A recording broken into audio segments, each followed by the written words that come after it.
Oh. Sorry, having Bluetooth issues over here. Oh, no. God, did we already? I thought we solved that. What are we doing? Well, it requires me to have made sure that I have them connected to the phone before I attempt to put them in my ears and then wait for you guys to talk. Okay. So That's user fair. error is generally That's where fair. we should go with. True. I think our relationship goes back long enough. We've shared a golf ball, among other things, that I can ask you about maybe a sore subject from last night's NFL game. Do you think there are more terrible calls during the course of a football game or more terrible missed calls during the course of a football game? That's an interesting distinction. I would assume, just by the nature of general judgment calls, there's probably more terrible calls like that actually get made than ones that get missed. Because I tend to think with officiating, and I've never been an official at any sort of meaningful level, so no one should take what I have to say on this overly serious. But I tend to think that you err on the side of, if you think something happened, you're just going to call it anyways. Yeah. Wild as to how that wasn't called last night. I do want to be really clear about this. Minnesota was down 8 at their own 3-yard line and have no one else to blame but themselves for that.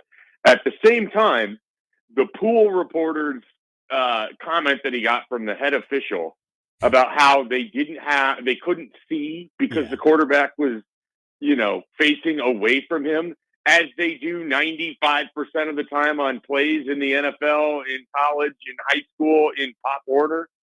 What a moronic statement that was. I mean, you completely and utterly blew the call. Yep. Just say, we got it wrong. Yep. We screwed up. You don't have to try to excuse it. You don't have to try to say that no one could see it or you couldn't get an angle on it. You just blatantly missed it. Just say that you were completely and utterly wrong and you will do better next time. Anything else doesn't make sense. Now, Minnesota lost that game because they didn't play well. They didn't lose that game because of that call. But it is frustrating that you don't get an opportunity to then at least get the ball at like the 18-yard line and attempt to go score a touchdown, and where you won't get the 2-point conversion in. Well, you have Justin Jefferson, so there's always a chance. Yeah. I am 100% in agreement with the explanation because of the priority of protecting the quarterbacks as well. I'm right there with you. It's good on your head coach and quarterback not to blame that. I thought you guys had the right mindset afterwards, so good on y'all. Well, they lost the game. I mean, you can't kick 2 field goals in the second half when you need touchdowns. Your defense has to be able to get stops. I mean, they had a bunch of other penalties that were clear and obvious. They couldn't get off the field against Stafford. They pressured him on 3% of his dropbacks, which is an anemically low number, particularly for Brian Flores, who loves to pressure everyone all the time. It's just, and then, it was their second game in roughly, 4 days? So it's hard to, as annoyed as I am by the result, it's hard for me to be overly upset. Now, if they go lose to the Colts next Sunday night, that would be, then I start to get a little like, okay, what's happening here? But for now, I can live with it. Help one of our listeners out. His name is Phil. He wrote an email into the Equitable Bank inbox. He said, Gary, I've been a diehard Nebraska fan for a long, long time. I put up with the good. I put up with the bad. I put up with the ugly. Saturday in Bloomington did something to me. And then, oh, by the way, Nebraska plays Ohio State. I'm mixed on what I'm going to do. I know that I want to watch the game, but I'm actually contemplating going with my wife to Fanny's Fruit Farm in Gurley. Now, I had to look up where Gurley was from Omaha. Yeah. It is 410 miles away in Cheyenne County. We're getting this as the game gets closer. I want you to be the hype man. Why should a fan watch tomorrow's game, and what will they get out of tomorrow's game? Here's why you should watch tomorrow's game. And I had a variation of this on our message board. Nebraska and football teams, college football teams, are only given 12 games a year. So those are 12 Saturdays, or if there's a Thursday or, you're in the Big Ten, a Friday night mixed in there. Those are 12 opportunities to watch your favorite team play. Mm-hmm. Even if your favorite team isn't playing well, it's still better to be able to watch football than not. We all know what a Saturday on April 9th feels like when there isn't football going on. We know what a Saturday in late February when we're in sports hell is going. Like, you only get so many of these Saturdays. I mean, if you really want to think about it, you only have so many of these Saturdays in your life. Why would you want to waste one of those and not watch football? Especially if it's your favorite team, if it's what you do. And then here's the other thing. You never know what you're going to see. Like, is Nebraska going to win on Saturday? Probably not. But could they? Yes, because it's a competition. And they have an opportunity to go in and do something. And maybe they upset Ohio State. And if they upset Ohio State and you're at this farm, Franny's you're going to be upset with yourself. Yeah. You're going to wish that you would have watched the game, not because, you thought that they were going to win or you thought you were going to see this legendary moment, but because you'll want to have remembered feeling like they had no opportunity to win that game and then being completely and utterly shocked. Sports is about putting yourself in the moment where you are vulnerable and allowing for your emotions and the feelings to overcome as a fan. Like, that's what we do. You think your team is going to win or lose, whatever happens. You watch the game because whatever you built in your head doesn't matter. What happens on the field, on the court, on the baseball diamond, in the rink, that's what matters. And that's why we watch. Anyone can make something up in their mind. But what physically happens, that's what's cool. You've never potentially seen it before. Who knows? You could get a game where Heinrich Harburg has to come in the second quarter, has the best game of his life, leads Nebraska to an insane comeback win, and you could be picking fruit. You don't want to be picking fruit. Hey. That was good. That might be some of your best work you've that ever was done good. on 1620. That was good. Yeah. The spirit of competition, my friend. Okay, so along those lines, Mike, I know the question this week has been, what does success look like in this game? And the obvious statement is somehow you win. Okay, well, if you take out the likelihood of that happening, to you, success in this game based on what we saw last week would be what for you? I think for me, success is I just want to see Nebraska come out and play hard. Make Ohio State earn it. Don't give them easy points. Yeah. Don't turn over. Don't just give up on the game some way halfway through it. I mean, I want to see Nebraska fight. I mean, whether they win or lose this game, they still have 4 more games after this. And those 4 games really matter. They matter to them. They matter to players. If you're Ty Robinson and you want to go be in the NFL, Matt Rule talked about this. Like, there's NFL players at Ohio State. Go measure yourself up against them. You're Nash Hutmaker, same thing. Go measure yourself up against them. You're Tommy Hill, Sierra Wright, Marquise Buford, anybody in the secondary. Go match yourself up against these guys. Like, it's a point of pride at this point. And that's probably why Saturday last week felt so bad. Is that it felt like Nebraska, for the first time under Matt Rule, didn't have pride in how they were playing. They sort of just showed up, didn't play well. I wouldn't say that they quit, because I don't know that it was quitting, but they weren't playing with the effort and the way that that they're capable of. And that's what I want to see on Saturday. And if that means you still lose 37-13, fine. But at least be able to walk out there knowing that you put your best effort, even if it wasn't good enough, that you put your best effort out there. Because what you need to take from this is the opportunity to walk out of the horseshoe knowing that there's 4 games left for you to get bowl eligible. And beyond that, continue the progress that you want as a program. The season doesn't end on Saturday. There's a lot of season left, and there's a lot of reason to show up and play hard. Gosh, I remember before you got married and had a kid, you were a curmudgeon. I like this. Does Nebraska have commitment issues to the run game, or do they just have the wrong partners in the run game? This is kind of a chicken and the egg. Like, I am someone who is of the mindset that committing to running for 2.9 yards a carry is not going to help. Like, I understand that it's going to sound good when you're up at the podium. I understand that there's people who wear run the damn ball shirts and have run the damn ball hats. And we have a run the damn ball user account on Husker247. I get that people are just obsessed with running the football. And there is a value to that.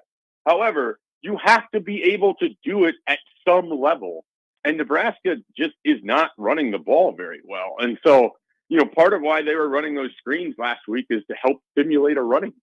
because they can't just line it up and run the football.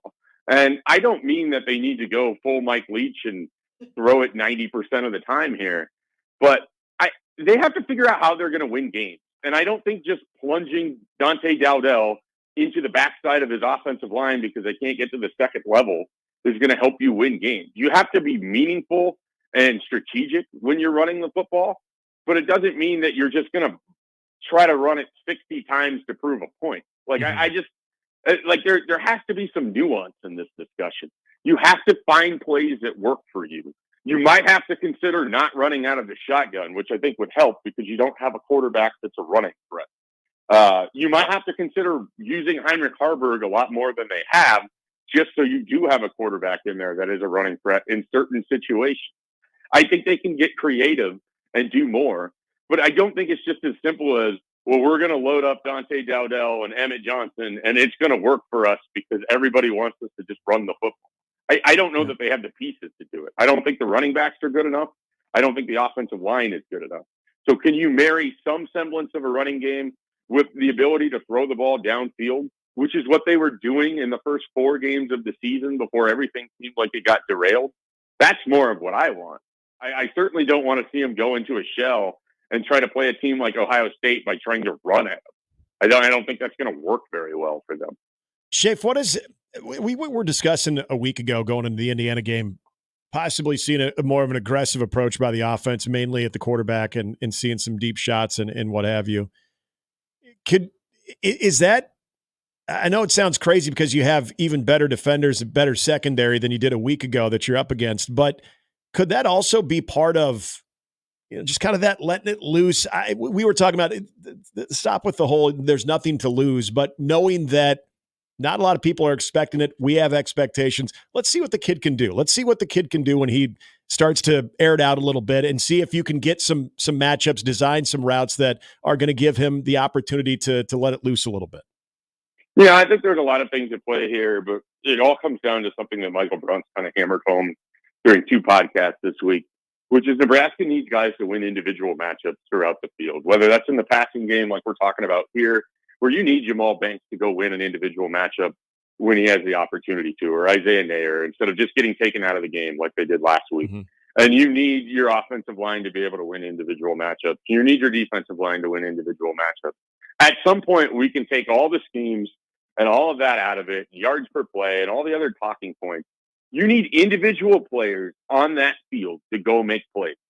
And that's where Jamal Banks and Isaiah, you were brought in to go make plays. Yeah.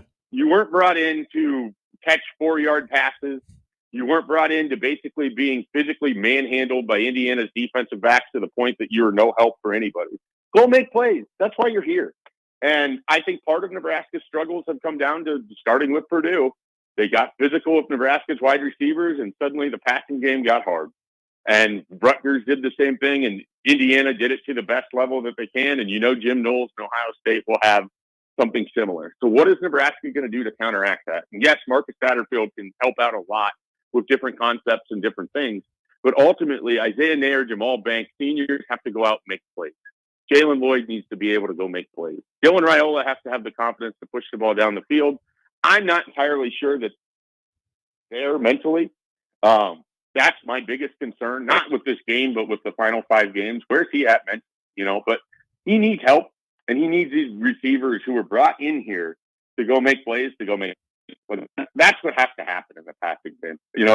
It sounds super simplistic, but it kind of is. Yeah. Because right now, Nebraska can't do simple. Yeah. Well, that because they're trying to major in something that throws their identity off. I mean, they're trying to blend a pro-style passing game, but they also want to be able to do a power running game, and they don't have the pieces to match it. I want to shift over to... And they don't... Go ahead. Well, I was just going to say, they don't even really have the mentality to kind of do that. Like, you have one foot in both worlds. You kind of have nothing for either. And it's not like you're balanced. It's not like we have this mythical idea where they can somehow do a little of both. They have to commit to something. And I don't think the power running game is the one to commit to, quite frankly. Well, let's shift over to defense because they're going to face a beast. They got 2 really good running backs, and they got 2 NFL wide receivers. And I think we at least go, okay, the defense will look closer to what we kind of think it is, but they're facing a five-star factory. More confidence in Nebraska will be able to tackle better, be lined up better against the run, or cover wide receivers and win 50-50 balls on the back end. I'm going to say something that I don't know that I would have said before. You said a lot already, but I'm very happy with this. I know that Will Howard has the ability to throw the football like Curtis Rourke, or even Taven Jackson, for that matter. And Nebraska got beat by really good quarterback play, and their defensive backs could have played better. Now, Ohio State has better wide receivers, so the challenge is going to be different in some regard. I do wonder if you're able to make Will Howard throw some tight window throws. I don't know that he can do that consistently. I think he can hit guys that are open, so you have to be able to stay in coverage to a degree. But I think, for as good as Ohio State's wide receivers are, and as good as their offensive coordinator is at scheming open throws, if you can make him have to hit some back shoulder throws or some of the stuff that Curtis Rourke and Indiana were able to do, I'm not entirely sure that's Howard or Will Howard's game. Like I just don't. I don't think that's what he's going to hurt you on. I think where Nebraska is going to get hurt is where they've been hurt by Illinois and at times Indiana. If Ohio State starts to run the ball early in that game and then they're able to switch it to play action, that's where Nebraska's defense has really struggled this year. They struggle when they can't diagnose what a team is going to do. They struggle when they play balanced offenses. And Ohio State has the ability to really balance in a way that few teams can. I mean, they have an incredible rushing attack and an incredible passing attack with just the skill position players alone.